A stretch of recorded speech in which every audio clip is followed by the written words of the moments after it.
আসিফ মাহমুদ নামে যে উপদেষ্টা কয়েকদিন আগে ঘোষণা দিয়েছে আয়না ঘর এ দেশ থেকে যেন ধ্বংস করা না হয়, ওটা স্মৃতি হিসাবে রেখে দেন। সারা বিশ্বের মানুষ আসবে, মানুষ যেন জানে যে এই পৃথিবীর ময়দানে বাংলাদেশ নামে একটা দেশ ছিল, সেখানে একটা জালেম ছিল।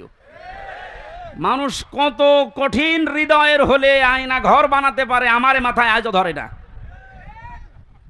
আমান আজমির ঘোষণা শুনেছেন কয়েকদিন আগে, একটা মানুষ কত বড় কষ্ট পেলে কথাগুলো বলতে পারে বলেন।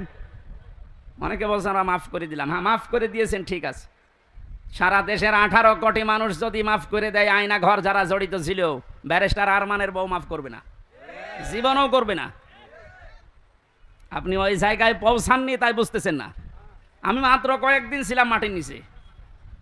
এতে আচরণ মানুষের, এখানে যারা থাকে এরাও কিন্তু মানুষ। এরা শুধু একটু উপরে উঠবে, পদ পাবে, এই কারণে এত কঠিন আচরণ করতো। মুফতি ফখরুল ইসলাম